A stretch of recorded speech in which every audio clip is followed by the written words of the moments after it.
Bienvenidos a Desenfoque, un espacio dedicado a tu salud ocular impulsado por la Sociedad Oftalmológica de la Comunidad Valenciana. En cada episodio bajamos la medicina a la calle para que entiendas, de la mano de los mejores especialistas, cómo cuidar lo más valioso que tienes, tu visión.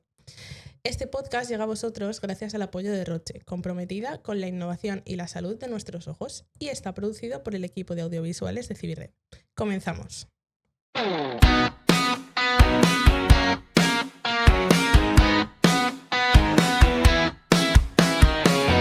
Hoy estamos con el doctor Shargel Palacios, quien lleva décadas haciendo algo que muy pocos médicos se atreven, y es operar en 3 continentes distintos. Conrad es oftalmólogo especializado en glaucoma, cataratas, cirugía refractiva y neurooftalmología, entre otras especialidades. Formado en Venezuela, con una larga trayectoria en la costa este de España y presidente de la Sociedad Oftalmológica de la Comunidad Valenciana entre 2013 y 2017, y actualmente jefe de la división de glaucoma del King Khaled Eye Specialist Hospital en Riad, el mayor hospital oftalmológico especializado del mundo. Además, profesor invitado en la Harvard Medical School y en la Universidad de Bolonia. Conrad, bienvenido. Muchísimas gracias, es un placer estar aquí.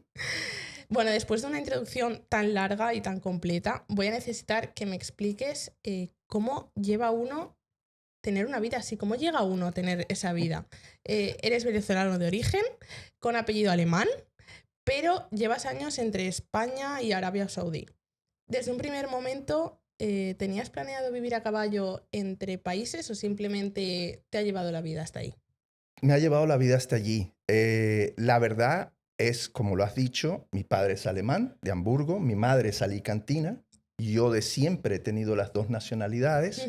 Nací en Venezuela y me fui a estudiar a Canadá con 17 años. Wow. Mi hermana estaba ahí empecé la carrera de medicina.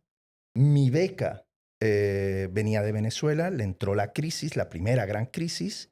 Tuve que bajar a México. México hice 3 años de medicina y finalmente mi grado de médico efectivamente es venezolano, internado rotatorio 2 años, 1 año de cirugía general y 3 años de oftalmología en Venezuela, y ya en el 98 me vine a España y desde entonces mi carrera profesional la he hecho principalmente en España. Wow. Sí. Vamos, que has visto todo el He mundo. hecho un gran paseo. Si te cuento algo más, Cuéntame. hubo una ocasión, yo vine con la idea de hacer retina. Cuando llegué aquí me dijeron, pero usted está entrenado en segmento anterior solo en una modalidad de cirugía de cataratas, que era la antigua extracapsular. Me dijeron, no, haz 1 año de segmento anterior. Y entonces hice, más que todo, facoemulsificación, algún trasplante de córnea. A continuación hice retina y cuando terminé retina me ofrecieron trabajar en el Hospital de San Juan de Alicante, pero me dijeron, tenemos ya retinólogos, necesitamos a alguien que haga glaucoma. Y entonces yo dije, yo hago glaucoma. Tenía 2 niños pequeños, pues yo hago glaucoma. ¿Qué necesitas? Y yo dije, tiempo, con lo cual me permitían hacer visitas a otros países y tuve la oportunidad de visitar grandes glaucomatólogos como en Suiza André Mermot, como en Sudáfrica Eli Dahan, que en paz descanse, y fui aprendiendo técnicas con ellos. Wow. Así que sí, no, la historia de movimientos es larga y nunca me ha costado. Al ser No, hijo de inmigrantes, pues es muy ya, fácil. entiendo. Vamos, desde nacimiento lo Desde tienes. nacimiento, lo llevas en los genes. Pues yo te iba a preguntar que imagino que cambiar de país y de residencia no debe ser fácil.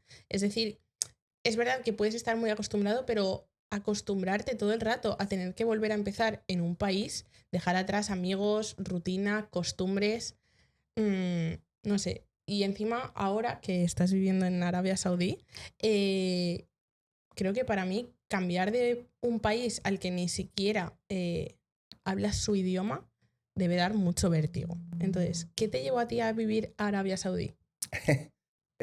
Muy buena pregunta, porque es totalmente diferente a nosotros. Primero, la religión es completamente diferente, es una religión que rige sus leyes. Entonces, nunca tenía yo pensado ir a Arabia Saudí, francamente. Me ofrecieron ir a entrenarles por 10 días en cirugías angulares de glaucoma, porque nadie quería ir. por varias razones evidentes, algunas. Era muy difícil para esa gente de una específica casa comercial encontrar a alguien que fuese a entrenarles en técnicas quirúrgicas angulares, por lo cual me lo ofrecieron. Yo dije, bueno, voy. Cuando fui, estuve 10 días, me cambió por completo el concepto del país. Y estuve, al final de esos 10 días me ofrecieron, fue muy curioso porque me dijeron, doctor Shargel, aquí siempre nos hacen falta buenos cirujanos. Y mi respuesta fue, genial, porque yo entreno gente. Y me dijeron, no, no, ni muy jóvenes ni muy viejos como usted. Esa fue la oferta de trabajo. Bueno. Me vine, regresé invitado al Congreso Saudí en abril. O sea, esta primera visita fue en diciembre. Regresé en abril. Y en abril me estaba esperando la persona que me había ofrecido el trabajo y me dijo, doctor Shargel, ¿qué ha pensado de mi oferta? Yo lo había comentado con la familia. Mi familia está acostumbrada a que yo viaje mucho. Papá, si crees que puedes ser feliz, tírale, vete un año, pruebas. Y me fui un año. Un año se hicieron 3, 3 se hicieron 5, 5 se han hecho 8 y voy para el 9. Wow.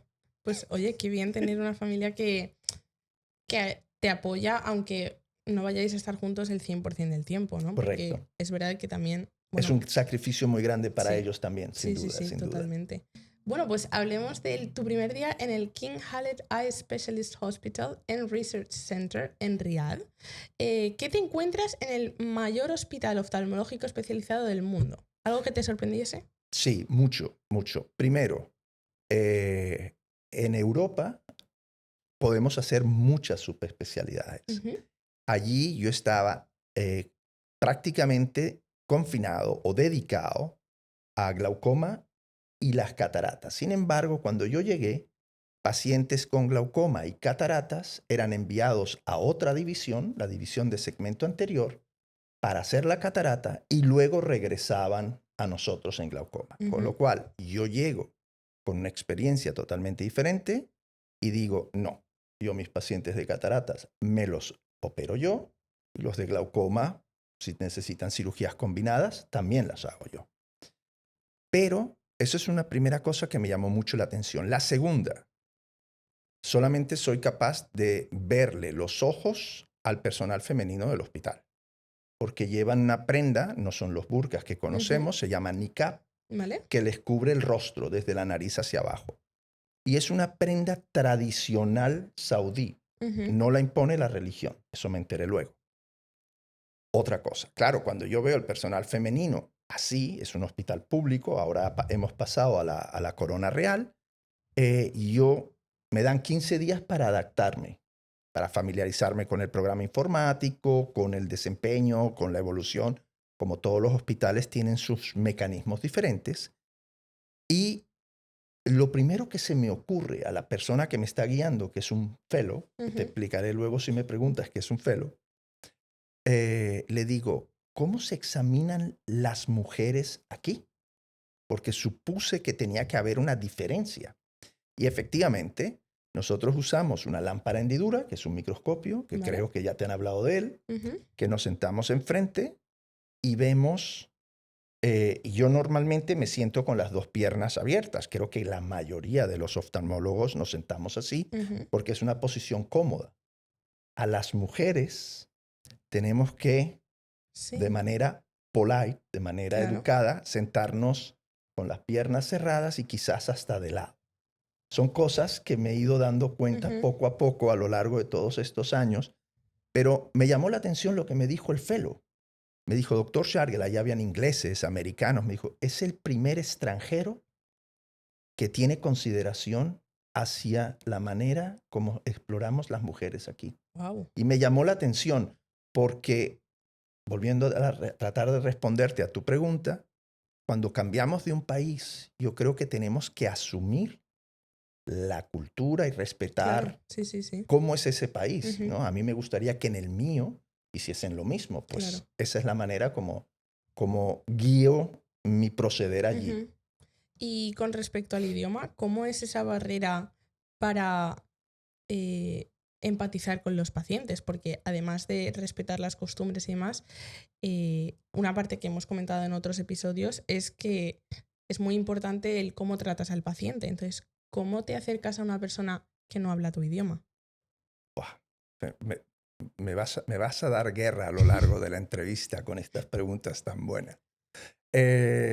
Lo primero, efectivamente, yo árabe no hablo nada. Inglés Nada. hablo... En 9 años no has aprendido nada de árabe. Sí, Vale. a esa parte voy. Pero Vale. al inicio, Ok.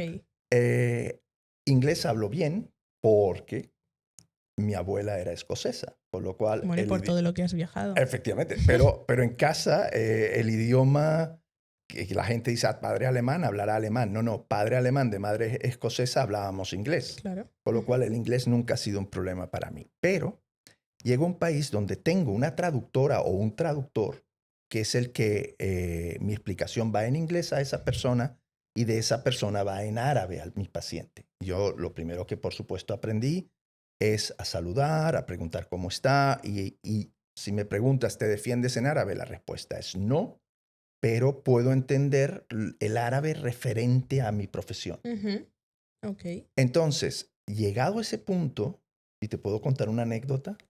Por supuesto. La anécdota es, a mí me refieren un paciente para que le opere de cataratas, operado de glaucoma hace 10 años, presión alta, y yo le digo al paciente, pues, o yo pienso que le estoy diciendo al paciente, le voy a hacer una cirugía de cataratas y una revisión de esa antigua trabeculectomía. Llega el momento, la cirugía. El primer control no lo hago yo, el posoperatorio. El segundo control, más o menos a los 2 meses. Quirúrgicamente era un éxito increíble. Presión bien controlada, la visión había pasado de 20/200 a 20/30, la normal es 20/20, para que te hagas una idea. Vale. Y yo estaba súper contento, ¿no? O sea, decía, este paciente le voy a graduar, bueno, me va a adorar. La sorpresa es, siempre cuando tú le preguntas a un paciente, Keif Halek, Alhamdulillah, es la respuesta, que quiere decir que gracias a Dios, bien. Vale. Pero el hombre empieza a contarme su malestar y empieza a elevar el tono y mi traductor sale huyendo de la consulta. Ahí No me puede encuentro ser. yo con un paciente molesto, elevando el tono, yo solo que no le entendía, pero el traductor prudentemente corre a buscar a mi fellow que estaba viendo pacientes en otra consulta. ¿Tu fellow es tu compañero Mi o tu fellow, superior? vale, no, mi fellow es un oftalmólogo que ha completado 4 años de formación y está formándose específicamente, es un sistema americano, en glaucoma y está conmigo en mi división 2 años. Vale. Entonces es un subalterno, oftalmólogo, profesional, pero en fase de formación como especialista en glaucoma. Vale. ¿Y va por él? ¿Y qué pasa? Va por él viene corriendo, empiezan a hablar, y yo al final, como veo que eso va más, le digo, Dibayi es el apellido, le digo, Dibayi, ¿qué pasa? Y me dice, no, es que no está contento porque la visión no es buena. Le digo, pero si la visión llega casi a la perfección con gafas, es que nadie le ha dicho que necesita gafas. Digo, pero si se lo dije yo porque tiene una cirugía de glaucoma antigua, que nadie le había dicho que tenía glaucoma. Con lo cual, aprendí mi lección, que hice a todos los traductores que me los cambian cada 3, 4 meses, lo siento y les digo, literalmente, tienen que traducir lo que yo diga. Claro, es que eso de fiarte de otra persona para transmitir lo que tú has dicho, y encima en una profesión tan difícil como es ser médico y en este caso oftalmólogo. Es la parte más difícil. Sí, totalmente. Y bueno, trabajar aquí suena muy bien para el currículum, pero ¿qué significa en la práctica? ¿Qué ves allí que no ves aquí? Diferencias en cuanto a medicina. Muy bien. No sé si tienes idea, el mundo árabe, por cultura, tienden mucho a casarse entre familia directa. O sea, primo con primo carnal. Entonces, enfermedades por consanguinidad hay muchísimas. Yo me fui de aquí con una experiencia, por ejemplo, en glaucoma congénito, de 5 diagnosticadas por mí, 3 operadas por mí y 2 referidos porque eran bebés muy pequeños. El glaucoma congénito, que se presenta en niños evidentemente, Es una enfermedad que en Europa es 1 por cada 60.000 nacidos vivos. 60.000, 100.000, según. En aquellas culturas donde hay consanguinidad, como son, por ejemplo, gitanos, en Europa Central tienen una muy alta incidencia, en la India y nosotros. Nosotros tenemos 1 por cada 2.500. Wow. 30% de mi consulta son niños, cuando yo aquí no había visto niños en la vida. Se los mandaba a mi compañera, la doctora Santos, que esa es Santos, como decía su apellido, es una persona con una paciencia increíble y yo los evitaba. Y ahí me los he tenido que comer. Claro, he llegado de 5 a tener aproximadamente 400 largos números de congénitos operados. Madre mía. Sí. Wow. Entonces, es algo que clínicamente es completamente diferente. Aquí habrás oído que, por ejemplo, uveitis no son tampoco tan frecuentes. Yo tengo ahí uveitis, síndromes de Voco-Yanagi-Harada, que son cosas que se van aquí raramente. Yo ahí tengo una gran incidencia. Entonces, la clínica cambia. ¿Qué pasa? Es una de las cosas que más me apasiona de cambiar de un país a otro. Me gusta mucho lo que hago, entonces el tener que refrescar todas estas cosas que en algún momento de nuestra vida estudiamos y tenemos que poner en práctica ahora en otro país completamente diferente es apasionante. Vamos, que tú estás en constante aprendizaje. Nunca mejor dicho. Totalmente. ¿Y hay algún ritual que hayas adquirido desde que estás allí, que hagas antes de entrar a cirugía, por ejemplo, a quirófano? O que ya tuvieses de antes y sigas practicando allí. Bien. Buena. El primer ritual que ahora hago más hincapié, ya lo hacía también aquí, pero hago mucho más hincapié, es que por alguna razón me fío menos de las evaluaciones que han hecho de los pacientes que voy a operar. Entonces, me leo con detenimiento las historias desde mi casa la noche anterior para saber exactamente qué caso clínico voy a operar. La otra cosa que yo hacía aquí y que allí nadie hace, nadie, ahora han empezado, yo aquí siempre he operado con música. ¿Qué dices? Creo que la música no solamente tranquiliza a las fieras, el paciente también se serena. Nunca he puesto, por ejemplo, rock, evidentemente no, pero música clásica, instrumental, ¿no? Kenny G. Y sí es cierto que iban increciendo, ¿no? La música, cuando era de CDs, iba teniendo uno que iba cambiando. Allí yo he empezado a operar con música. He sido el primero. De hecho, el jefe de anestesia se acercó y me dijo, doctor, ¿cómo han respondido los pacientes a ponerles música? Y yo le digo, para mí muy bien, porque hasta les he visto con la mano llevar el ritmo de las melodías. O sea que sí creo O sea que sí funciona. que funciona y tú ponte en el lugar, seas de donde sea, un paciente que está en un quirófano oyendo alarmas, pip, pip, Sí, pip, no, y en cambio oyes una melodía, te va a tranquilizar. Son dos cosas que yo hago mucho hincapié ahora cuando voy a un quirófano. Pues, Conrad, después de todo lo que me has contado, creo que es seguro decir que tú eres un oftalmólogo y que no trabajas de oftalmólogo.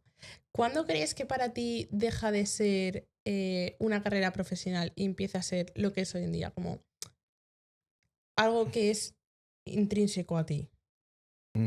Mira, yo vengo de una larga tradición de médicos. No soy el primero. Mi padre es oftalmólogo. Mi bisabuelo ya, o sea, para el 2030, los Shargel-Wenyon, que es esa línea familiar por donde vienen los médicos, vamos a celebrar 200 años de médicos en la familia. Mi bisabuelo, Madre el hermano mía. de mi abuelo, mi padre, yo y ahora mi hijo menor hace oftalmología en Alemania. Yo recuerdo que cuando mi padre me preguntó, oye, ¿qué quieres hacer? Tendría 18 años. Y es otra anécdota. ¿Me permites que te las cuente? Por Sí, algo por me llaman el supuesto. abuelo cebolleta. Sí, sí, sí, sin problema. Me dice mi padre, ¿qué quieres hacer? Y yo dije, me gusta la medicina. Me dijo, no, medicina no. Eso es como ser cura, pero tu primera obligación son tus pacientes sobre tu familia. Cuando a alguien le dicen eso con 18 años, tú dices, no, yo no me voy a meter en ese follón. ¿Y qué otra cosa te gusta? Y me encanta el mar, es verdad, las dos grandes pasiones. Y él tenía un amigo que era un capitán de altura, un hombre de Asturias, que llevaba un barco factoría grande, de los que salen a pescar 3 semanas y te traen de todo. Ujú. Y me dice, bueno, si te gusta tanto el mar, ¿por qué no te embarcas con el capitán Carlos? Y allí me O sea embarqué que yo de grumete. él te insistía Sí, en sí, que tú no siguieses que la no línea de hiciese médicos. medicina, que eso era no era una carrera, sino una forma de vida. Y me embarqué. Y cuando regresé, me dijo, ¿qué te ha parecido? Le digo, me sigue gustando el mar, pero no para dedicarme a él. Y empecé la carrera. Y esas mismas palabras usé yo con mi hijo. Y no han funcionado tampoco. Tampoco. A mi hijo le dije, tómate un año para pensar y lo mandé a Alemania. Y Y ahí en está, haciendo Alemania. ahora el tercer año de residencia. O sea que lo llevamos dentro, Ujú, quizás, y aunque tratamos de que no sigas por ese camino, porque sabemos lo que es y el sacrificio ujú. que significa, seguimos. Vamos, que esto todavía da para largo. Yo creo que cada médico tiene su manera. Es como si te llama en el alma, Ujú, eres médico y eres médico para toda la vida. ujú. Pues hablemos ahora de tu especialidad principal, que si no me equivoco es el glaucoma. Ujú, El glaucoma viene del griego glaukos, que significa azul grisáceo. correcto. ¿Por qué le pusieron ese nombre a algo que destruye el nervio óptico? Ujú. Buena pregunta. Fíjate tú, sigue llamándose así. Por ejemplo, en las lenguas escandinavas Ujú, es Graustar y Grunestar, estrella gris, estrella verde, es cataratas y glaucoma. En árabe, Moe Sarga, Moe Beba. Agua blanca es catarata, agua azul es glaucoma. ujú, ¿Por qué lo llamaban azul? Porque el glaucoma, como no se diagnosticaba a tiempo, uno de los efectos que puede producir la presión alta en el ojo es el edema corneal. ujú. Cuando se produce un edema corneal, que es una inflamación de la córnea, esta córnea toma un tinte azulado. Por ahí viene el nombre del Ok, glaucoma. vale, genial. Y hasta ahora la técnica de oro para no curar, sino tratar el glaucoma ha sido la trabeculectomía, que para quien no lo sepa es una cirugía cuyo objetivo crea una nueva vía para drenar el líquido intraocular. Si me equivoco, me lo dices. Nunca lo hubiese explicado yo mejor. Pero tengo entendido que es una cirugía bastante delicada y que puede llevar a muchas complicaciones. Ujú. ¿Por qué es tan complicada esta operación que se usa tanto? Y comparado con la catarata, ¿en qué se diferencia? ¿Por qué es tan difícil? Vale. Efectivamente, cuando hacemos la trabeculectomía, si lo comparamos, es una cirugía de 1964, o sea que tampoco es una cirugía que tiene 100 años, Ujú, ¿no?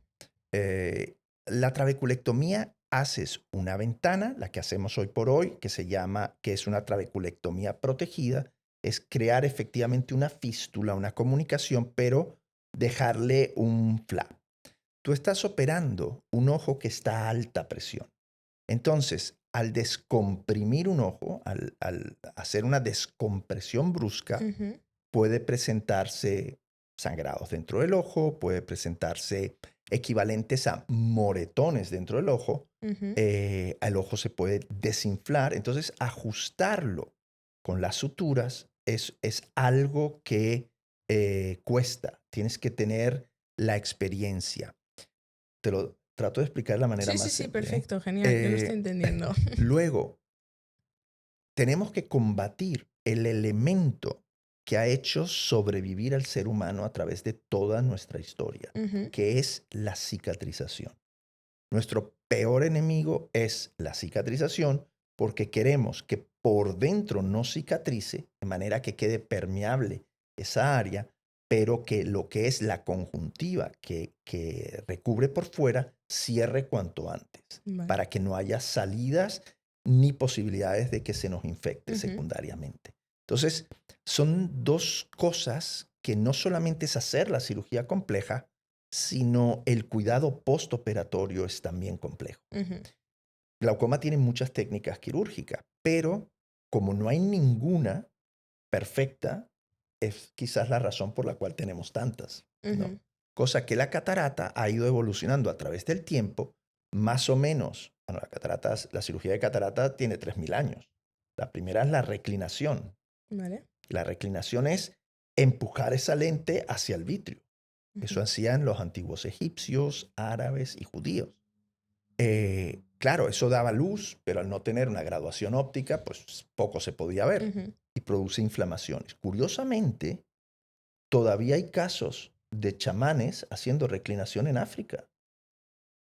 Y Wow. de la reclinación pasamos a una forma, a otra forma, a la que actualmente hacemos. O sea, en 3000 años hemos evolucionado a 4 técnicas quirúrgicas, Que tampoco es mucho que tampoco, que para yo todo el considero año. que es nada, ¿no? Ujú. Y la recuperación de la cirugía de catarata hoy por hoy es espectacular. Es la principal cirugía que hace todo oftalmólogo durante su proceso de formación y en su vida profesional. Ujú.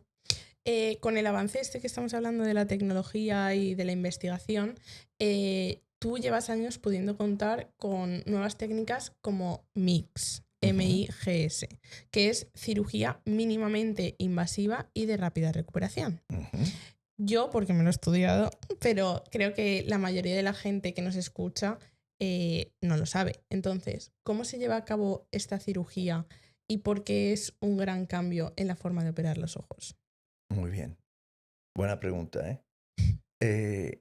¿Por qué la mayoría de los oftalmólogos que nos dedicamos al glaucoma nos hemos visto involucrados en estas técnicas? Y en el mundo hay mucha discusión.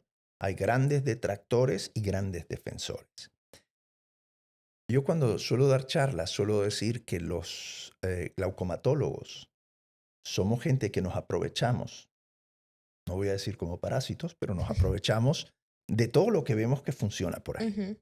Y la cirugía mix podríamos decir que se basa en el principio de los bypass coronarios Sí. que se usan en en la cirugía cardiovascular. Tenemos un canal, que es el canal de Schlemm, que rodea 360 grados el ojo, más o menos en el límite entre la zona de color y la esclera, Ujú. por poner una Ok. referencia anatómica. Ese canal con la edad se va colapsando. Al ir colapsando, el drenaje del humor acuoso, del líquido Ujú. dentro del ojo, no puede salir. ¿Qué Vale. hacemos con las cirugías mix? Diferentes técnicas, hay muchas, pero o bien ponemos un stent Ujú. para dilatarlo, que puede ser todo un stent que abre pues igual 3 horas, o podemos eliminar la pared externa de ese canal con una especie de cuchillete. Ujú. Y esto nos permite, uno, bajar la presión, disminuir la cantidad de medicamentos que el paciente necesita Ujú. y quizás para mí la más importante, no tengo que tocar la conjuntiva que la voy a necesitar para para una futura trabeculectomía, cirugía no perforante o inclusive alguno de los múltiples tipos de tubos que ponemos. Ujú. Por lo cual, ¿qué es lo importante de la cirugía mix? Diagnóstico temprano del glaucoma, procedimiento en etapa temprana o moderada, porque es una cirugía que va a bajarnos alrededor de un 30 a 40% la presión, con lo cual es una presión que necesitamos en un glaucoma que no sea muy avanzado. Ujú. ¿Y esta técnica tan avanzada sirve para todo el mundo o hay gente a la que todavía tienes que operar de forma convencional? Hay gente a la cual tenemos que operar de forma convencional, Vale. correcto. No hay una cirugía que sirva para todos. Eso no existe todavía. ¿De qué depende? Del estadio de glaucoma, del tipo de glaucoma, eh, de lo avanzado en que lo Ujú. tengamos la enfermedad. Depende. Ok. Y en un centro tan reconocido como es en el que trabajas, ¿estáis investigando algo que todavía no haya salido a la luz que me puedas contar? ¿Me puedes dar un pequeño adelanto? ¿O algún estudio que tengáis en proceso? Algo que Sí. no sepamos. Bueno, nosotros somos un centro, ahora mismo somos un centro de investigación. Ujú. Desde este año hemos dejado de ser un hospital público puro y hemos pasado a pertenecer a la Corona Real Saudí. Cuando hablamos de la Corona Real Saudí, todos podemos imaginarnos que el presupuesto Sube. es mejor. Pero es sobre todo un presupuesto que está orientado, no a pagarnos a los médicos, Ujú. lamentablemente, pero orientado a invertir en investigación. Vale. Y sí, por ejemplo, hay muchas compañías pequeñas que están tratando ahora mismo de lanzar ciertos productos Ujú. y nos toman en consideración para, por ejemplo, estudios multicéntricos. ¿Por qué? Tú hace poco entrevistaste a un colega que yo respeto mucho, es un gran colega que sabe muchísimo de mácula, por ejemplo, Ujú. ¿no? Doctor Roberto. Eh, Nosotros no tenemos degeneración macular asociada a la edad. No, Y en tú vas a Arabia. decir, pero si él habló de que aquí era una de las principales causas de ceguera. Totalmente. Efectivamente, con todo el sol que hay en Arabia, con la alta pigmentación que tenemos, Ujú. nosotros no tenemos allí pinchazos para pacientes con degeneración macular.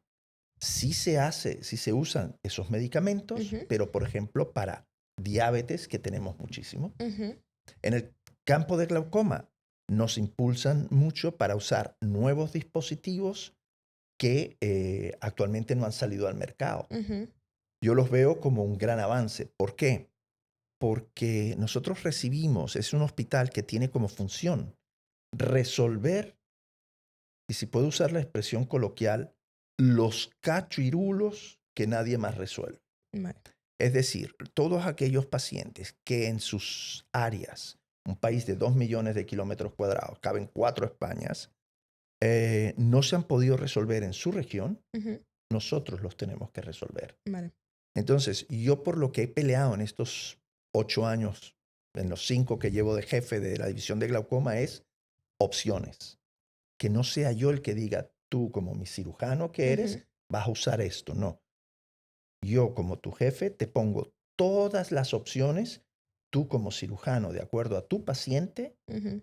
a tus habilidades y a tus conocimientos, utilizarás lo que consideres más conveniente para tu paciente. Ujú. Esa es un poco mi filosofía.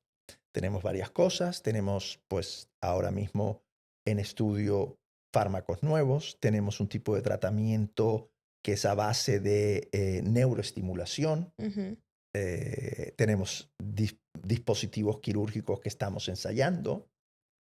Sí, Qué interesante, Jolín. Qué suerte contar con una amplitud de técnicas y de procedimientos, ¿no? Porque, Jolín, creo que es un sitio donde puedes aprender mucho, he ¿no? tenido suerte de llevarme de aquí algunos colegas Ujú. de Europa, han estado conmigo 15 días, una de ellas un mes. Y sí, las cosas que se ven son cosas diferentes a las que hacemos Seguro. de forma de rutina. No es siempre fácil, no te estoy pintando un mundo de rosa, Ujú. me ha costado lo mío porque negociar con los árabes que tienen siempre buena reputación de ser unos hábiles negociadores, Ujú. me ha costado, pero al final sí, han entendido un poco cuál pienso yo que es la visión que tenemos Ujú. que tener. Sí. Y bueno, hablando contigo, creo que es un poco tontería, pero a la vez no. Porque yo me preguntaba si vosotros en ese centro especializado colaboráis con otros oftalmólogos a nivel internacional. Entiendo que como tú estás allí, pues sí se hace, pero por ejemplo, si tenéis que operar a alguien con una técnica que vosotros todavía no tenéis, que la tienen en otro país, ¿vosotros colaboráis con otras personas a Sí, nivel día a día? O sí, sí. sí. De hecho, hemos implementado cirugías que empezaron en Europa, Ujú. que nosotros no. Por ejemplo, el doctor Belda es un gran experto en una de esas cirugías. Él lamentablemente no nos pudo venir a visitar, que Ujú. era un poco mi objetivo, eh, pero sí, un inglés, un alemán y efectivamente vinieron a visitarnos y a tratar de hacer sus comentarios, sus recomendaciones. Y de hecho yo vi que los resultados quirúrgicos nuestros, cuando implementamos esa técnica, Ujú. mejoraron muchísimo con los consejos de estos dos grandes especialistas Ujú. europeos, ¿no? Entonces sí, eh, es cierto que, por ejemplo, los árabes hasta ese momento eran un poco más cerrados, Más ¿no? reacios. Más reacios a una gran apertura. De Ujú. hecho, nosotros formamos subespecialistas solos de la región. Yo ahora estoy peleando por la posibilidad de que colegas europeos, norteamericanos, Asia o África puedan venir a formarse con nosotros un Vamos, año que o tú 2 eres años. toda una excepción, Sí, ¿no, Jolín? sí. Claro, tienen la piedra en el zapato soy yo, que soy el Ujú, que viene de fuera, ujú, y complementando los 3 países que habías mencionado que he tenido la oportunidad de operar ujú. desde que estoy en Arabia, añado un cuarto más, que es África. He tenido oportunidad de ir de cooperación a África, entrenarles en técnicas de Ujú, glaucoma infantil, que eso nunca me había visto yo capacitado hasta recién. ujú. Entonces, sí, yo trato de abrir esa parte. Pues qué suerte tenerte allí, Jolín. Como cirujano con tantos años de experiencia, ¿qué es lo más loco que has podido hacer en una cirugía? Por ejemplo, ahora es verdad que se ve mucho en la tele cirugías que haces desde la otra punta del mundo con una máquina y tú estás haciendo lo tuyo, pero en realidad estás operando a 13.000 kilómetros. ¿Qué Correcto, es lo más loco que has visto tú? correcto. Eso es el Da Vinci. Bueno, yo lo veo desde el punto de vista como paciente. Yo creo que me costaría ponerme en una tabla, en una mesa quirúrgica Ujú, y que me esté operando un experto, muy experto en Estados Unidos, y quien yo estoy viendo arriba es el brazo mecánico de un sí, robot sí, de alta suele ser precisión. difícil. Yo creo que no estoy preparado todavía mentalmente para eso. Ujú, Eso nosotros no lo hacemos. Sí he tenido que hacer cirugías, como tú dices, muy locas, muy locas. De hecho, recuerdo un par de casos, pero uno de ellos, además se lo venía comentando al doctor Belda, un niño de 5 años que recibió una pedrada en el ojo, le cierran el ojo en su sitio, ujú, en su hospital, ujú, y no lo refieren porque la presión del ojo se mantiene muy, muy baja. Eso se llama hipotonía ujú.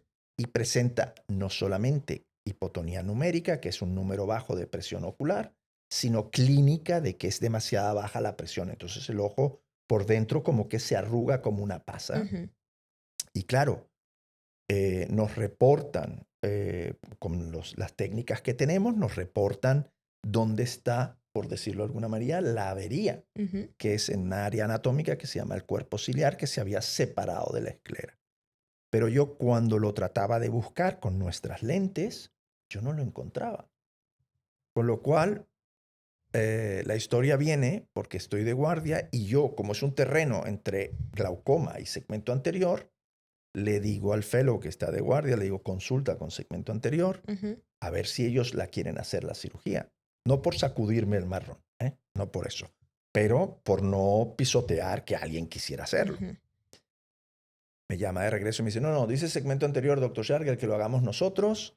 Y me dice, de hecho, el fellow de segmento anterior dice que cree que no hay nadie en segmento anterior que lo pueda hacer. Vale. Y tenemos una microcámara, para que te hagas una idea, entra por 2,2. Creo que no me hago una idea de qué es eso. Eso es, esos son milímetros, ¿eh? Ujú, A través de una incisión mínima mínima. entra esa cámara que podemos utilizar para tratar con láser también ciertas zonas del ojo. Ujú, Entonces, entro con esa cámara por un lado y veo donde hay una separación muy grande y la marco. Y entonces hago esa cirugía y cuando la grabo, por supuesto, de hecho la he compartido y la he presentado en varios eventos, una cirugía de casi 3 horas y algo, ujú, entre localización, sutura, revisión, en fin. Y cuando termino, hay un equipo, el equipo de camarógrafos y de televisión que tenemos para grabar estas cosas es impresionante. Me viene uno de ellos, Ali, y me dice, doctor Shargel, ¿qué estaba haciendo? Yo le digo, ¿por qué? Me dice, porque teníamos el auditorio, no nos cabía nadie en el auditorio. Estaba todo el mundo, habían corrido la voz de que íbamos a hacer esa cirugía ujú. y estaba todo el mundo sentado. O sea, que la retransmitías en vivo. Sí, Qué sí. fuerte. Tenemos retransmisión en vivo, tenemos ¿Y eso grabaciones. si no sale bien? Eh, Lo retransmitís igual. no, No. no. Lo retransmites a la comunidad médica, ¿eh? Ujú, Entonces, en ocasiones, tú puedes hacer la cirugía en directo. ujú, Si no sale bien, eh, siempre también se aprende. ujú, Y más si son cirugías que no haces de forma convencional, Sí, eso es verdad. ¿no? Ahora, que alguien utilice una cirugía que no te ha salido bien como para decir, "Buah, vaya mm, Basura. basura", efectivamente, gracias, vaya basura que hay, ¿no? Ujú, Yo creo que en la comunidad médica todo el mundo, cuando se hacen cirugías en directo, los oftalmólogos con experiencia que están ahí sudamos por el cirujano que está ujú, haciendo esa cirugía también, ya, porque sabemos lo que significa. ujú. Imagino que si un sitio tan importante está en un sitio, en un lugar tan específico, tan concreto, es porque allí sufren mucho de la vista, ¿vale? ¿El acceso a la medicina allí es fácil? A la medicina ocular en este caso, Vale. Bueno, mira, teniendo en cuenta que yo no sé nada de cómo va su sistema de salud, sí, sí. Bueno, te lo voy a tratar de hacer de forma sencilla porque es un sistema complejo, ¿no? ¿vale? Eh, el sistema público saudí funciona como aquí, con hospitales. Lo que pasa que te puedes imaginar la extensión. Yo Mm, tengo pacientes que me viajan 2.000 kilómetros de distancia. O sea, que están en la región al sur, que pega al Yemen, zona de guerra. Ahora tenemos 1.800 kilómetros con la frontera norte, ya. donde también hay guerra. Y somos sitios donde, pues, si no se pueden resolver de entrada Ujú, los problemas en esas zonas, se refieren a nosotros. El King Khaled lo funda el rey Khaled en la década de los 80, precisamente como una institución pionera ujú, para poder tratar la patología ocular y además formar a la generación de oftalmólogos saudíes para poder desplazarse. De manera que el primer criterio para entrar a un curso de 2 años de ujú, subespecialización era la región, no las notas. vale. Yo he peleado un poco por eso, Ujú, porque decía que si una persona por la región tiene prioridad sobre una persona que puede tener un expediente académico excepcional, ¿cuál es el resultado final? Lo que se ve. Arabia Saudí, a pesar de su extensión, tiene 3 ciudades importantes. ujú, Riad es una capital de 15 millones ujú, que tiene de todo, y más ahora desde que el 2018 se ha abierto. ujú, De todo. Por lo cual la gente viaja de la provincia, está 2 años. ¿Quién se quiere regresar a la provincia? ya, La mayoría no.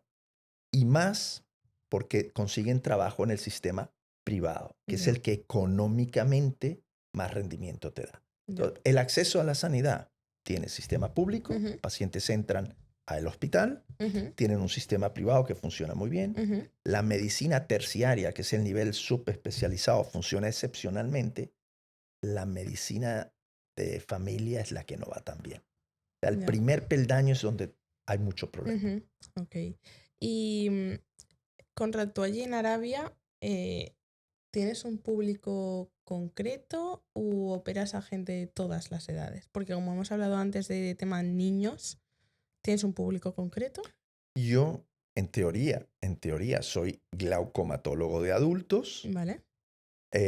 pero por política, eh, lo que es las cirugías de glaucoma congénito, la primera cirugía la hace oftalmología pediátrica. Ujú, Si esta cirugía fracasa, la hacemos los de glaucoma, con lo cual tengo mucho público infantil. Un 30% de mis cirugías, un 30% de mi consulta son niños. ujú. Sí. Bueno, pues volviendo al tema que nos has comentado antes de que una de las causas principales de ceguera en Arabia Saudí es el glaucoma, sobre todo el congénito, porque, como has comentado antes, eh, por tema de demografía y de costumbres y tal, ellos tienen muchas enfermedades derivadas de la consanguinidad. Ujú. Entonces, ¿cuánto dirías que afecta la demografía y la cultura en las enfermedades oculares? Uy, en, esa es compleja. Yo diría que tiene un papel muy importante, Ujú, muy importante. Para que te hagas una idea, uno de los proyectos nuestros es, a ver cómo te planteo esto. Ahí el amor viene después. ujú, Primero me caso y puede o no que surja el amor, ¿eh? No ujú. como quizás Sí, sí, aquí, sí. que tú tomas la decisión en base a el amor. Ujú, Con lo cual, es un arreglo matrimonial entre familias, normalmente pues primos. Han empezado no solamente por enfermedades oculares, pero hay ciertas enfermedades más graves desde el punto de vista general, como son las discrasias sanguíneas, que también son heredadas. Ujú.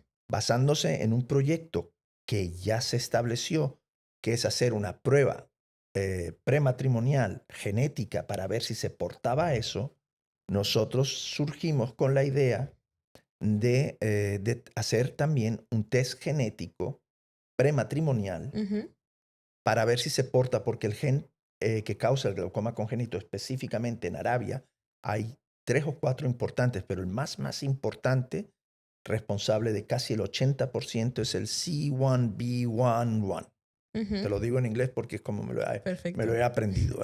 Entonces, ese es un gen que además es muy agresivo. El Ujú. glaucoma es tremendamente complejo de tratar y se estableció ese programa. Entonces, Ujú. lamentablemente no es obligatorio. Es decir, tú y yo nos vamos a casar, nos hacemos la prueba, si queremos. Si no queremos, no la hacemos. Si sale positivo y los dos tenemos ese gen, que el genetista nos dice, ustedes tienen una posibilidad de 8 niños de 10 que surja con glaucoma congénito y además puede ser muy agresivo, Ujú. todavía tenemos nosotros la decisión de si continuamos y nos casamos. Ujú. En las ciudades grandes, la mayoría de las parejas han bajado el matrimonio por esa razón. Han cancelado los matrimonios. Qué Tenemos los fuerte. registros. En las provincias no. Y también tengo una anécdota de un paciente que me vino ciego Ujú. por glaucoma congénito con sus 3 hijos, Ujú. 2 ciegos y uno con un ojo solo. Y ese ojo con presión alta. Por lo cual yo estaba recién llegado, eso me impactaba mucho y le dije, bueno, su hijo necesita una cirugía de glaucoma, además necesita que le pongamos un tubo. El padre me dijo, no. Y le digo, pero usted sabe que si no le bajamos la presión, su hijo se va a quedar ciego. Y me dijo, sí, lo sé, pero mire, doctor, yo soy ciego, mis otros 2 hijos son ciegos, el gobierno nos da una subvención por ser Ujú. ciegos y estamos bien.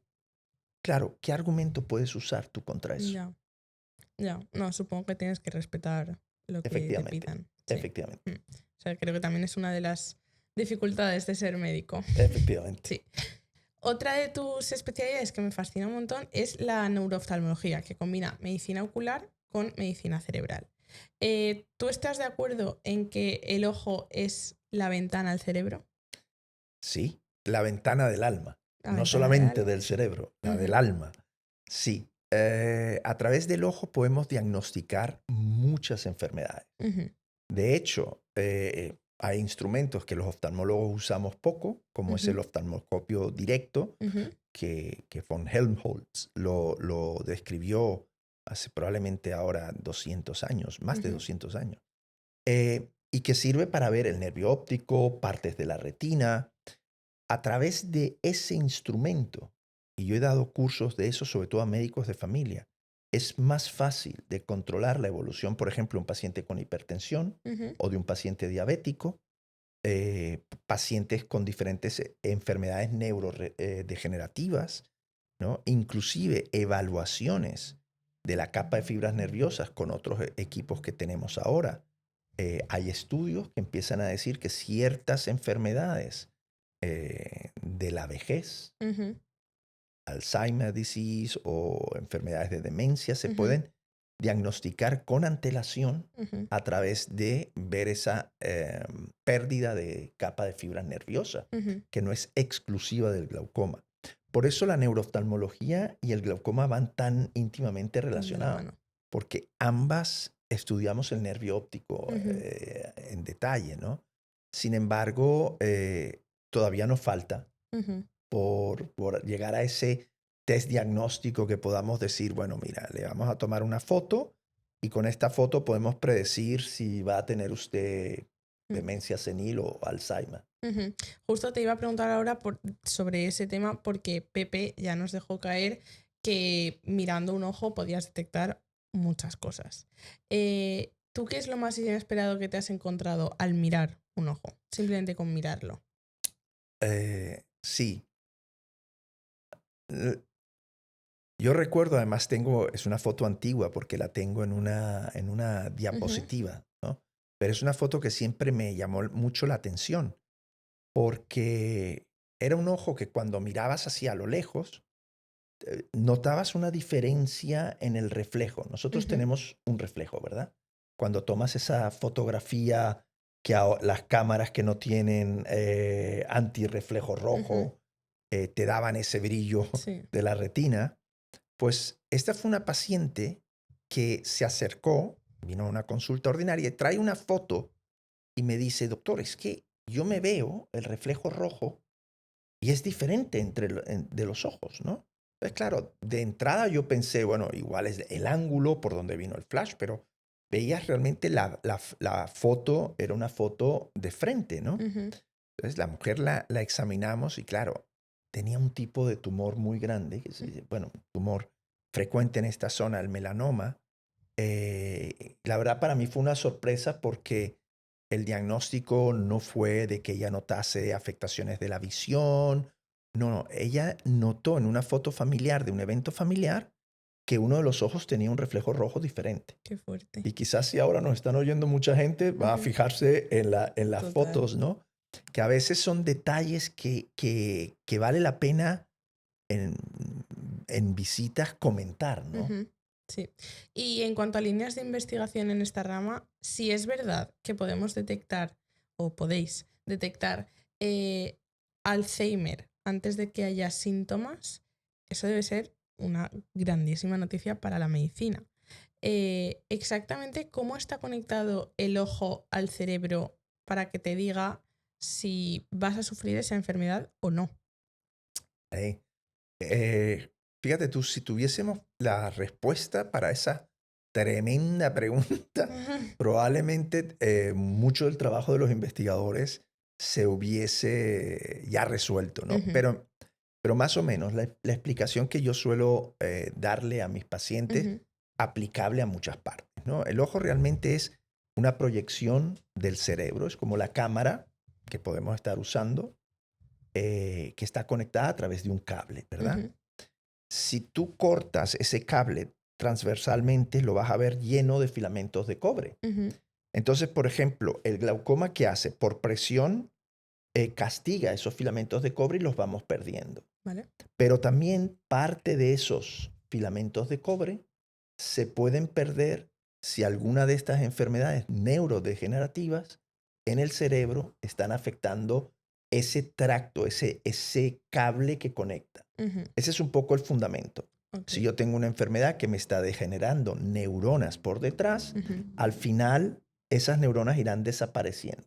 Son cambios, por eso se dice siempre, nosotros, el ser humano en general pierde capa de fibras nerviosas conforme vamos aumentando en experiencia o en primaveras o ujú, en edad. ujú, Pero también hay enfermedades que lo van a acelerar. ujú, El objetivo, por ejemplo, en el caso del glaucoma es o bien a través de fármacos, tratamientos láser, bajando la presión, es si yo tengo un declive de las células así, tratar de volverlo a la estabilizarlo. línea de acuerdo a la edad. Ujú.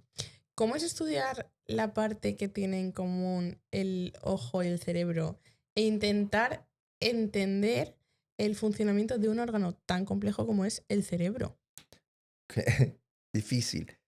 Eh, Ahí te diría, nosotros nos parecemos mucho a los ratones, algunos más ratones que otros, ¿verdad? Pero ese parecido al ratón Ujú, hace que creamos genéticamente ujú, líneas de esos ratones que son predispuestos a ciertas enfermedades. vale, Entonces, a través de ese modelo en ratones es como nosotros estudiamos muchas partes o muchas de las enfermedades, no solamente del cerebro, ujú, ¿no? sí, sí, sí. Del ojo, del cerebro, sistémicas. Luego de estudios preliminares hechos en ratones, Ujú, eh, se van a otro tipo de modelos, ¿no? Y quizás todos aquellos animalistas van a decir, hombre, pero es que la ciencia ¿no? Cuando pasamos a Ujú. monos o otros animales superiores. Eh, Esas son un poco las maneras como entendemos cómo funciona cada cosa. Ok. ¿Y tú crees que los médicos infrautilizan el ojo como herramienta diagnóstica? El resto de médicos, digo, el Sí, resto de especialidades, ¿se le podría sacar mucho más partido al sentido de la vista? sí, sí, Sí. sin duda, sin duda. Y eso es un poco, yo creo, la labor que muchos médicos de familia, internistas, endocrinos, eh, se han hecho conscientes Ujú, y muchos de ellos han pedido la colaboración directa de los oftalmólogos. Yo recuerdo en una ocasión, en uno de los hospitales de Alicante, el departamento endocrino, con el que tengo una excelente relación, me llamó para que les ayudase a iniciar un proyecto de telemedicina con ujú, una cámara retiniana que tomaba una fotografía del nervio óptico y la retina sin necesidad de dilatar la pupila, ujú, de las nuevas. Eso te estoy hablando quizás hace ahora unos 15 años, 12 años, ¿no? O sea, ya habían departamentos, y probablemente ahora muchísimo más, que están utilizando la telemedicina y utilizando métodos diagnósticos oculares para controlar esas enfermedades, diabetes, hipertensión, enfermedades reumatoides. ujú. ¿Tú alguna vez has pensado en la posibilidad de quedarte ciego y en cómo sería tu vida si eso ocurriese? Sí, lo he llegado a pensar y te diría que en mi vida habían dos etapas. Ujú, Hubo una donde, porque atendí un traumatismo de un chico haciendo surf, ujú. que la tabla de surf golpeó los dos ojos, perdió la vista Al momento. irremediablemente. Eh, y la verdad que fue difícil tratamiento psicológico, fue difícil animarlo. Ahí encontré un poco que el apoyo emocional que le puede dar el oftalmólogo sabiendo que no había nada que yo podía hacer Ujú, era importante. Él lo llevó muy mal, luego poco a poco lo fue recuperando. O sea, recuperando el ánimo, recuperando eh, sí, la manera de ver la vida. ujú, Entonces, yo en ese momento yo pensaba, bueno, si a mí me pasa, no sé cómo lo llevaría, ¿no? ujú, Ahora, pues sí creo que hay muchísimas maneras de apoyarte, gente con experiencia, la 11 aquí ujú, funciona increíble para esas cosas, o sea que sí hay vida después de perder la visión, ujú. pero no es fácil. Hay No, no. enfermedades como las que habló Roberto que afectan a gente muy mayor, la plasticidad del sistema nervioso es menor y Ujú. adaptarte a esa pérdida de visión central es terrible, Sí, ¿no? sí, 100%. Yo creo que me costaría muchísimo. Creo que es el sentido que más me gusta. Sí, es que Sí. somos animales, Mm, quien no lo quiera reconocer, pero somos animales que nuestro principal sentido es la vista. No mm, dependemos del olfato, se desarrolla luego, el oído se desarrolla mm, luego, en fin, sí. que la vista. Oye, tú eres de los pocos que trata u opera los tres vértices que son las cataratas, el glaucoma y la cirugía refractiva. ¿Qué es lo que te suele tirar más para atrás cuando le dices a alguien que no se opere de alguna de estas patologías? Sí, Por- fíjate tú, es curioso, ¿no? En cuanto a decirle a un paciente, operarse de cataratas, casi todos los pacientes, si el paciente entiende riesgos, Ujú, beneficios, qué es lo que perseguimos, cuál puede ser la recuperación visual, prácticamente yo no me echaría para atrás, ujú, porque es quizás hoy por hoy la patología que más, que tiene, que es una ceguera reversible en la mayoría de los casos. Hay pacientes con cataratas muy avanzadas, muy baja visión, ujú, que la gente, que colegas no quieren hacerle, por ejemplo, la antigua cirugía extracapsular, saben que hacerle una cirugía de faco le va a conllevar una facomulsificación, le va a llevar a probablemente descompensación corneal ujú, y prefieren evitarlo. Eso lo veo mucho en Arabia. esos pacientes terminan conmigo y yo les explico y le hago la cirugía extracapsular porque fui entrenado con esa técnica. Glaucoma es un poco de lo mismo. El glaucoma es o blanco o negro, no hay grises en el medio. O Ujú, controlamos y puede mantener la visión que tiene, o no lo controlamos y la perderá. Entonces es su decisión, ujú, pero yo estoy convencido que si necesita la cirugía se lo diré. Y estas son las razones de beneficio y riesgo. ujú. Cirugía refractiva. Yo nunca me he considerado un cirujano refractivo. Vale. Desde la cirugía refractiva hay tres grandes.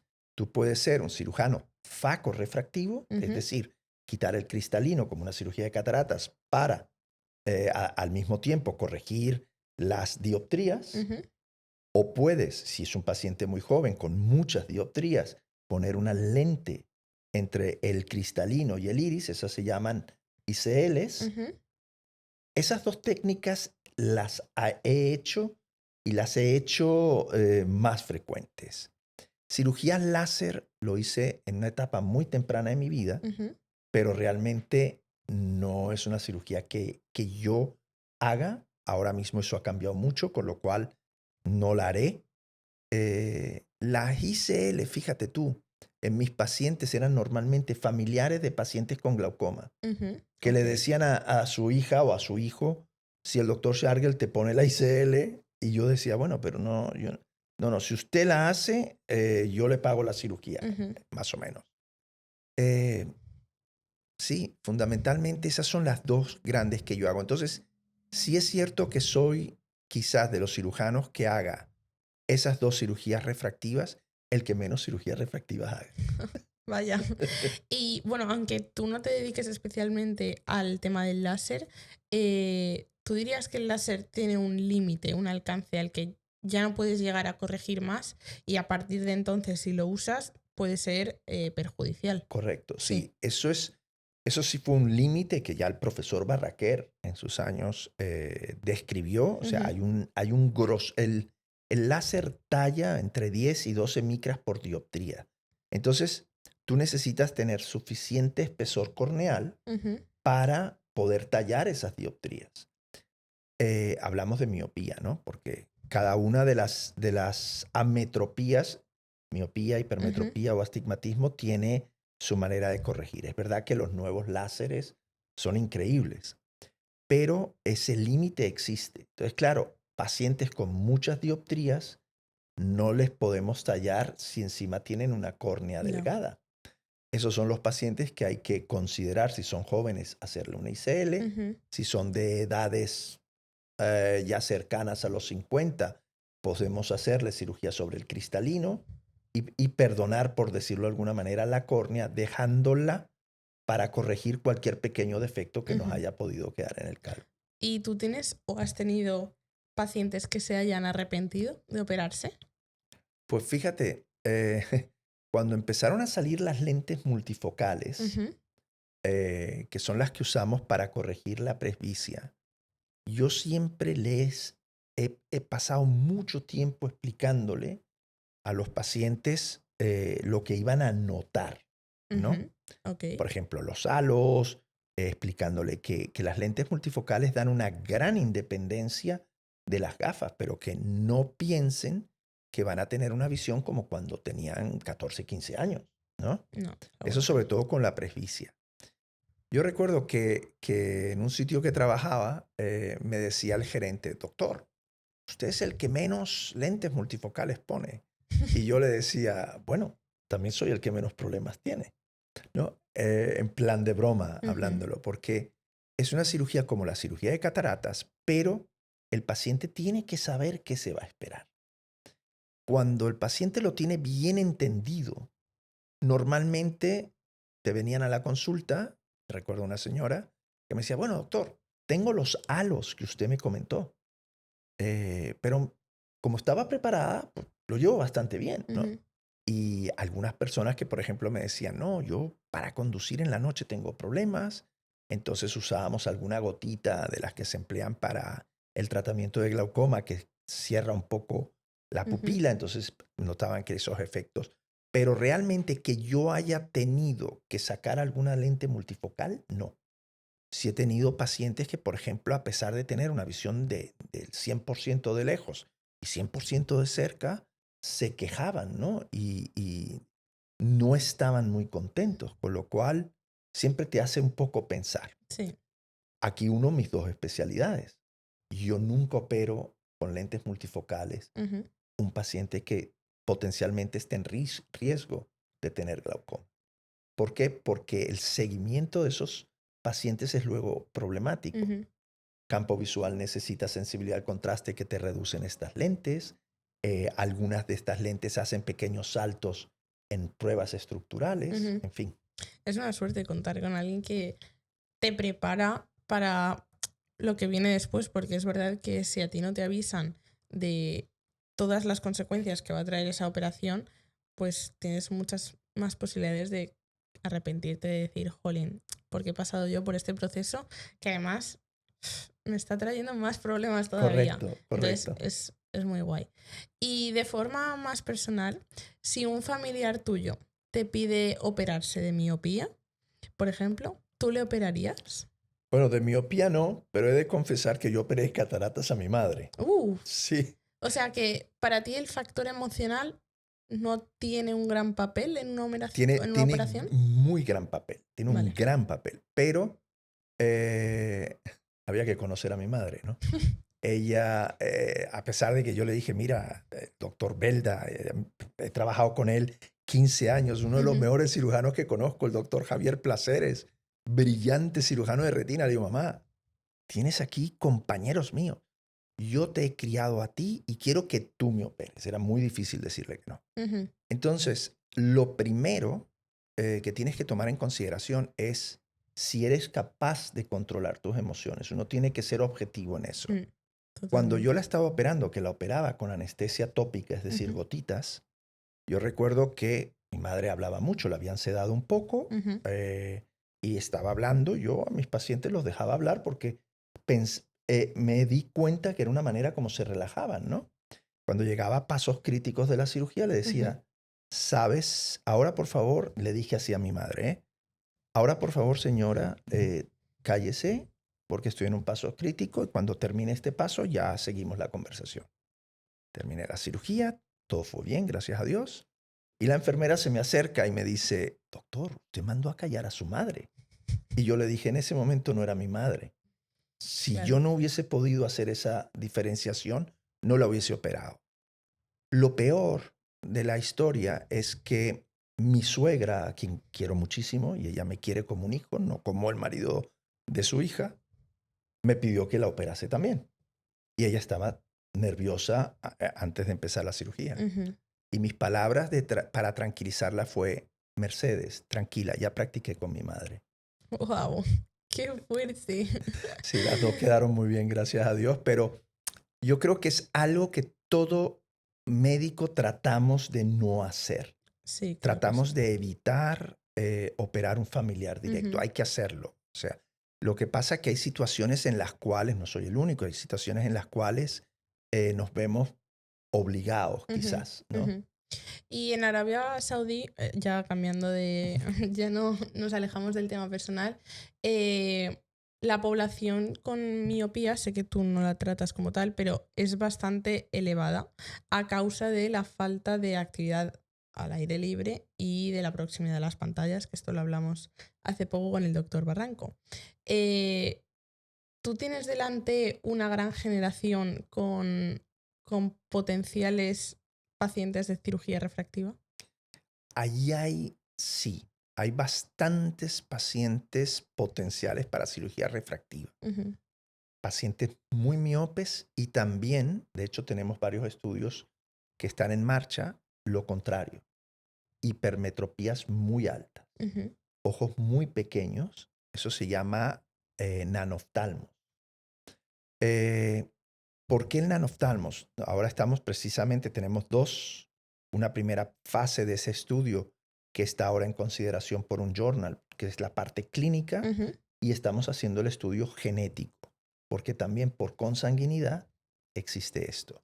Te estoy hablando, por ejemplo, cuando operamos un ojo de cataratas, las lentes intraoculares más o menos, ujú, promedio, 22 dioptrías, 24 dioptrías son las lentes que ponemos dentro del ojo. Ya en el año 2019 presenté un vídeo en la Academia Americana que fue aceptado, yo estoy convencido, no por la calidad de la cirugía en sí, sino porque la lente que usamos era una lente de 52 dioptrías plegable, ¿no? Entonces, son ojos muy cortos que tienen muchas dificultades, entre ellas pacientes muy jóvenes que se presentan con glaucoma. La razón por la cual yo les quito el cristalino es por el glaucoma. Y curiosamente, nadie los quería hacer. Iban de un servicio a otro. Al final, pues hice el primero. Cuando voy a ver a la chica, con 14 dioptrías de hipermetropía, o sea, unas de esas lentes que te hacen los ojos enormes. La voy a ver, la destapo y la chica empieza a llorar. A mí se me heló la sangre, o sea, helada, porque dije, uy, ¿aquí qué ha pasado? Me temía lo peor porque sé lo que puede pasar. Y le dice a mi traductora, literalmente, nunca había visto como estoy viendo hoy. Y estaba 24 horas de operada. O sea, que estaba llorando, pero de la alegría. De la alegría.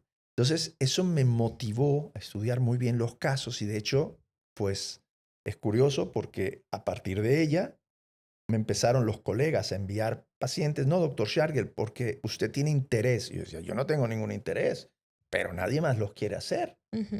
Y ahora tengo un grupo de pacientes operados de hipermetropía alta de nanoftalmos que bueno, me han permitido terminar estos estudios que los vamos, si Dios quiere, a publicar próximamente, ¿no? Entonces, sí, hay una gran nueva generación de miopes, hay una gran generación de hipermétropes, potenciales pacientes para cirugía refractiva. Pues te mencionaba ahora lo de las pantallas, la proximidad y tal, porque hay un tema muy interesante del que me ha recomendado hablar un amigo mío que estudia óptica y que se ve todos nuestros podcasts, y es la luz azul, ¿vale? Ahora se han puesto muy de moda las gafas amarillas, estas, para reducir la cantidad de luz azul que llega a tus ojos. Y hay muchos estudios que indican que este método no tiene ningún beneficio a nivel ocular, ¿vale? Esto me lleva a pensar, ¿realmente es la luz azul la causante de la miopía? Porque según he leído, no está demostrado que esta sea la principal causa, sino que el problema es lo cerca que nos ponemos las pantallas. Correcto. Tratando de responder un poco más amplio, yo no creo que es la luz azul. La luz azul se involucró en diferentes cosas. De hecho, hubo un periodo todavía, seguimos en algunos casos, implantando lentes intraoculares con filtro amarillo para disminuir la entrada de luz azul, pero se involucraba más bien para afectaciones en la retina. ¿Qué genera la miopía? Pues mira, los países asiáticos, por ejemplo, que tienen más exposición a horas de escuela, a actividades intramuros, iluminación pues artificial, tienen mayor incidencia de miopía. Hay un estudio, yo no sé si esto lo debería decir, pero bueno, como igual no lo van a entender, no. Hay un estudio que va a empezar el Departamento de Oftalmología Pediátrica, que lo lleva el doctor Gorka Sesma, de origen vasco, que es a base de estimular la retina en niños con una luz roja para tratar de disminuir la evolución de la miopía. Hay también otro estudio basado en fármacos, pero yo creo que principalmente sí tiene que ver con que antes llegábamos del colegio, mamá nos preparaba ese famoso bocadillo de sobrasada, vete a la calle a jugar, y ahora llegas del colegio o a hacer deberes, como mucho te vas a alguna actividad extraescolar que puede ser fútbol y tal, de ahí a casa a hacer deberes, y si no es hacer deberes, los niños están jugando con la Play. Yo recuerdo que a mis hijos les decía, dimensión de la pantalla. 25 pulgadas, pues son 2,5 metros. Les ponía una raya en el suelo. A partir de aquí para atrás, te puedes sentar a jugar a la Play. con las ventanas abiertas, buena iluminación. Cuando los pillaba, ¿qué hacían? Se habían puesto a 1 metro del televisor, cerraban la persiana porque así se veía el juego mejor. Claro. Uno de ellos terminó miope. Si ha sido por eso o porque mi padre tiene 6 dioptrías de miopía y algún gen ha quedado por ahí, Ya. es difícil. Ahora, la actividad extraocular, o sea, la actividad al aire libre, la buena iluminación, eso es fundamental. Para los niños yo creo que es fundamental. Entonces podemos quedar en que la luz azul es más culpable del insomnio que de cosas oculares. Probablemente sí, probablemente sí. Ahora, beneficio con los filtros amarillos, yo he oído de pacientes que se sienten bien con los filtros amarillos, con las gafas con filtro amarillo. A veces no es lo que los médicos podemos demostrar, sino es lo subjetivo. A mí siempre me gusta, cuando tengo un paciente delante, preguntar cómo está, escucharle qué ha hecho. Hay veces que te dan una información tan valiosa, Ya. como el caso que te conté de la fotografía de la señora, lo mismo. Hay pacientes que van y te dicen, no, doctor, yo me siento muy bien desde que me recomendó la óptica estas gafas de filtro amarillo o naranja. Y tú dices, bueno, hacen bien. Si el paciente se siente bien, sí, yo creo que han hecho bien. Bien. Y hablando de las actividades estas al aire libre, ¿vale? Tú donde vives ahora hay más horas al sol que las que tiene un reloj. Y no es cualquier sol, es el de Arabia Saudí que pega fuerte. ¿El sol extremo ha afectado de alguna forma a los ojos de la población de Oriente? Sí, sin duda. Sin embargo, lo que te comenté de la degeneración macular asociada a la edad, Claro. no tienen degeneración macular asociada a la edad, que se culpa en parte al sol. Sin embargo, se hizo un estudio hace muchos años donde la dieta mediterránea protegía precisamente en Arabia cómo perjudica el sol. El sol, la sequedad, el nivel de humedad en Riad es 0. O sea, yo no creo que he usado más crema hidratante en mi vida desde que vivo en Arabia Saudí. Entonces, ves graves problemas de sequedad ocular, graves problemas de cerosis, graves problemas de superficie ocular. Los cirujanos de glaucoma tenemos un problema para tratar esas conjuntivas que a veces son más delgadas que papel de fumar. Entonces, hay mediadores que usamos para regular la cicatrización, pero es que la conjuntiva son tan delgadas y es un ojo tan congestivo, tan rojo como esto, que hace que nuestras cirugías se dificulten. Entonces, el sol, la sequedad, es un clima muy agresivo. ¿Y se han adaptado a ello de alguna forma? ¿Como el resto de animales se adaptan a otras situaciones? Pues tienen aire acondicionado en todas partes, con lo cual pasas de extremo a extremo. Estás en la calle. Yo en verano, pocos veranos me he quedado. Este va a ser el segundo verano completo que me voy a quedar. Pero las temperaturas te pueden llegar a 55 grados a la sombra. Qué locura. O sea, y claro, yo camino de mi casa al hospital, vivo en un complejo que está dentro del hospital, 7 minutos, aire acondicionado en mi casa, 18 grados, calle 54, 7 minutos, hospital a 18 grados, ¿no? Madre mía. O sea, son situaciones tan extremas y por supuesto no benefician a la superficie del ojo. Yo creo que nunca yo mismo me he aplicado tanta lágrima artificial.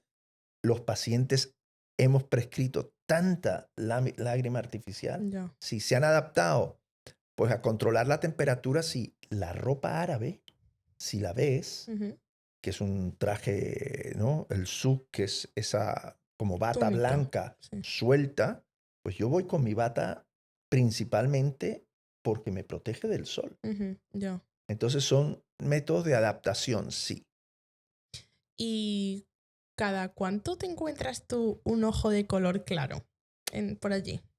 Muy poco, muy poco. Según mis compañeros saudíes, la razón por la cual yo tengo tantos pacientes fan, es porque yo tengo los ojos claros. ¿Qué dices?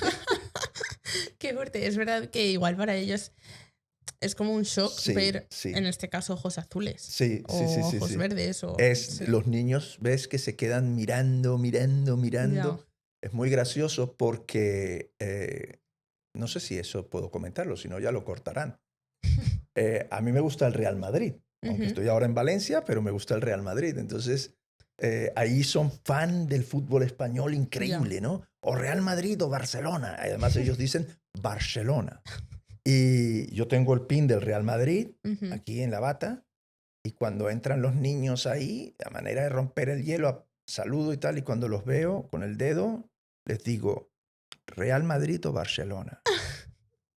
Y entonces algunos me miran así y les digo, cuidado con la respuesta, ¿eh? Ya. Y eso lo hago sobre todo con niños de 7, 8 años. Ujú. Mira, es muy curioso, ¿no? Te miran así con la cara, ¿no?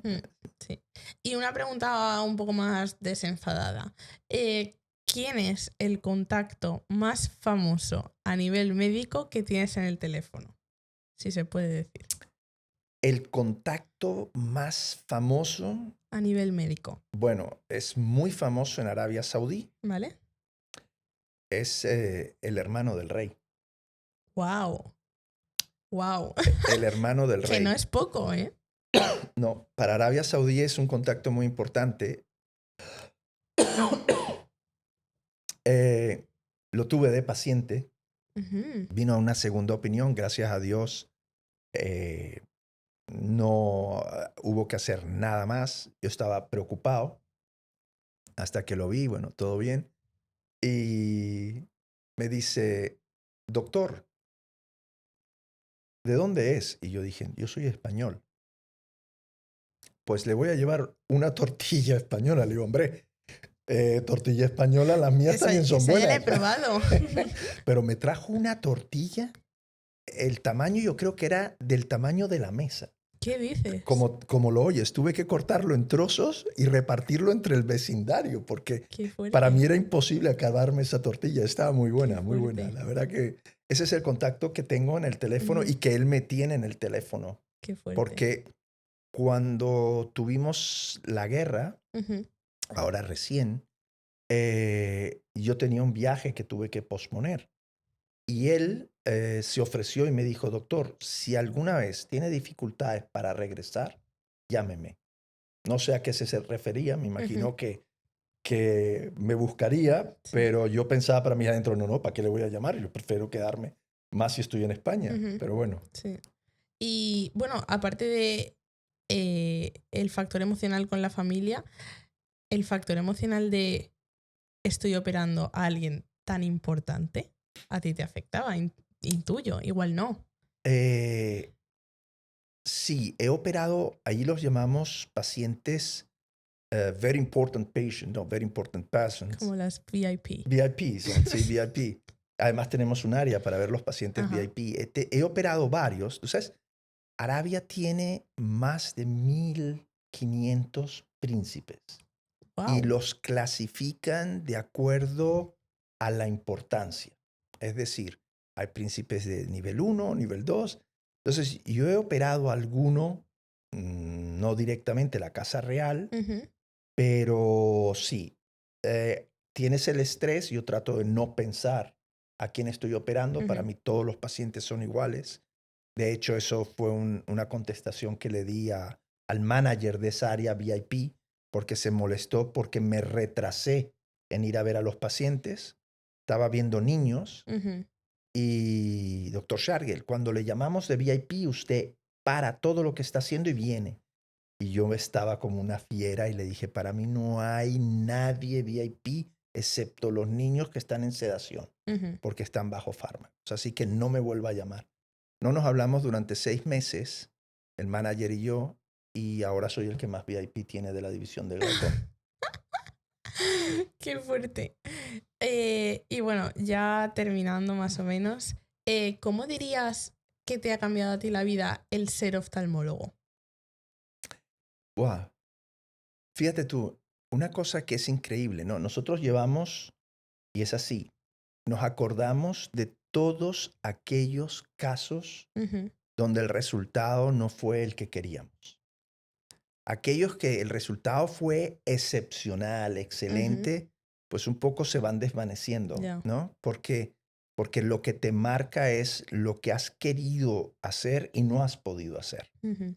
Sin embargo, la sensación de un paciente como esta chica, 21 años, le operas, empieza a llorar al día siguiente y te dice que nunca en su vida ha visto así, es una cosa que tenemos los oftalmólogos, tú lo has dicho, Ujú. para ti es el sentido más importante. Entonces, si podemos hacer algo, y gracias a Dios tenemos muchísimas cosas por las que podemos hacer Ujú.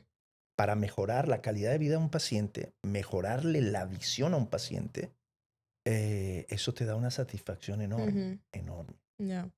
Y alguien con tanta experiencia como tú, que debe haber pasado inevitablemente por momentos malos con pacientes, ¿cómo es ese momento de darle una mala noticia a alguien que tienes delante?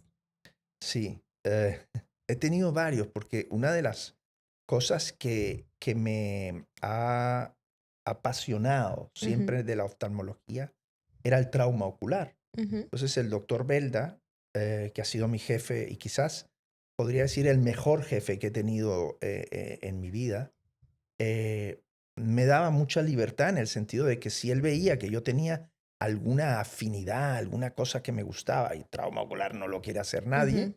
él me permitió organizar y formé un equipo con el doctor Javier Placeres, brillante retinólogo, y hicimos unos ojos afectados por trauma importantísimos, ¿no? Y recuerdo sentarme y hablar con la familia de un chaval joven que había sufrido un corte en el ojo por un accidente de tráfico y explicarle a la familia de que la prioridad era salvar el ojo, que no sabía cuánto de visión podíamos Ujú. salvar. Y efectivamente, cerramos el ojo, la visión era muy, muy pobre. Yo le decía cuando tuve la primera conversación que seguramente necesitaría más de una cirugía, Ujú. y efectivamente necesitó un trasplante corneal, pero después de varios años me contactó por Facebook el chico Ujú. y tiene una visión bastante, bastante buena. Él siempre fue capaz de adecuar el nivel de expectativa. Ujú. eh, y como él decía, lo que me han dicho al final, después del trasplante corneal y todo, que gracias a la manera como pudimos cerrar el ojo, pero esa primera parte de decirle, mire, yo no pierdo las esperanzas, pero no quiero que pongan un nivel de esperanzas muy alto Ujú. porque si no van a quedar decepcionados. Ujú. Entonces, yo creo que tenemos que tener esa empatía con el paciente, querer darle lo mejor y que él note que lo que tú estás haciendo es dando lo mejor que puedes Ujú. hacer, ¿no? Pero no es Ya. fácil, hay que Tú has acostumbrarse. aprendido a vivir con ellos, sobre todo Sí, cuando algo no sale bien. correcto, Ya. Si correcto, no, es un poco duro. correcto. Mm. Y en cuanto a miras de futuro, eh, ¿tienes pensado volver a España en algún momento? Sí, sí, claro, claro. Tú sabes que mi otra gran pasión, ya te dije, era el mar, la navegación. Con Ujú. el doctor Belda, pues igual cruzar el Mediterráneo, no lo sé. Ujú. Ahora, si la pregunta es, ¿piensas regresar a trabajar profesionalmente? Ujú. Buah, me la hace todo el mundo esa pregunta, ¿eh? O quizá moverte a otro país. Pues mira, ofertas he tenido para irme a Singapur, para irme a China, pero ahora mismo me parece ¿Te que gusta no. mucho Riad? Donde estoy muy Estás muy contento. Lo que contento. estoy haciendo me abre puertas. ¿Sabes qué me llama mucho la atención? Y ahora me siento en capacidad de hacerlo. Cuéntame. Cooperación. O sea, poder irte a África, ayudar a gente a Ujú. entrenar. Yo me quedé impresionado. Estuve en Ghana 15 días Ujú. entrenando unos especialistas con una dedicación donde tengo una foto que te podría enseñar que un niño que necesitaba que se le implantasen tubos para el glaucoma en ambos ojos. Ujú. Y me dicen, no, doctor, no podemos. Yo no me lo creía, yo había llevado los tubos. Dice, porque tenemos que elevarle la posibilidad a más gente de ayudarles implantando un tubo. Entonces es un tubo por ojo. Imagínate tú, un concepto que en mi cabeza no cabía. Ya. Y al final me dice la jefa, Ya habíamos terminado la campaña, como Ujú. les enseñé a hacer diferentes otras técnicas, me dice, doctor Shargel, sí, puede implantarle los tubos. Le dije, bien, además se los voy a implantar yo. Y operé ese niño, me sigue mandando fotos, tenemos una foto bella antes de entrar al quirófano, yo explicándole y el niño viéndome con los ojos grandes. Y eso es una satisfacción que tengo ahora, que puedo Ujú. hacer y me siento capaz de hacerla. Entonces, sí, igual terminar de trabajar en Arabia, regresar a España, pero poder permitirme el Ujú. lujo de ir a trabajar de cooperante en Claro. esos Mm. países. Y tenemos una profesión que te permite tener la sensación de que puedes ayudar, Sí, sí, eso es ¿no? seguro. Sí, sí. Entonces, en fin, no lo sé. Bueno, pues ya para terminar, me gustaría que nos contases, sé que ya nos has contado, por ejemplo, el caso de la chica de 21 años, pero algún caso que te haya marcado a ti de forma especial. Buah, allí muchos, ¿eh? De hecho, mira, hay uno que me pasó relativamente reciente. Ujú. Tuve una colega a la cual aprecio mucho, está llevando el glaucoma en el hospital de Torrevieja. Ujú. Es una tía brillante, o sea, joven, con una capacidad de trabajo, con unas habilidades increíbles. Y ella me pide venir a visitarme Ujú. a Arabia, a rotar con nosotros un mes. Pero claro, su único mes es el mes de agosto. Yo le digo, agosto es terrible, pero sí, ahí no vas a ver nada Buah, más. calor, Pues yo me además. encanta, exacto, el calor es terrible. A mí me encanta o el mar y ahora que estoy ahí lo he cambiado por el desierto. Voy al desierto en invierno. Bueno, y enseguida se ganó a toda la división de glaucoma. Con su encanto, con su simpatía, siempre Ujú. con una sonrisa. La gente la adoraba. Y entonces estoy haciendo una cirugía de un chico joven Ujú. que yo no sabía si realmente hacerle la más fácil, que Ujú. era haberle hecho un tratamiento láser escleral y tal, o reemplazar el viejo tubo que tenía por uno nuevo, Ujú. que es una cirugía más compleja. Y entonces yo estoy operando con mi fellow y ella está detrás con una colega mía, una consultante allí, que se hicieron íntimas amigas, viendo la cirugía a través de los monitores, pero detrás de nosotros. Y yo miro a mi fellow, se llama Mufti, y le digo, Mufti, no sé, deberíamos igual el láser, ¿no? Por no meternos en Ujú. mayor fregado. Y detrás están ellas dos y empiezan cam- cambiar el tubo, cambiar el tubo, cambiar el tubo. Nada, las miro, venga. Empezamos a cambiar el tubo. Claro, aquello era dificilísimo. Y a mitad de la cirugía de reemplazo del tubo le digo, Ofi, ¿por qué nos hemos metido en esto? Y me hace el, por ellas dos. Qué Curiosamente, fuerte. terminamos la cirugía, la cosa fue muy bien. Ujú. Y ella, cuando regresa a España, Ujú.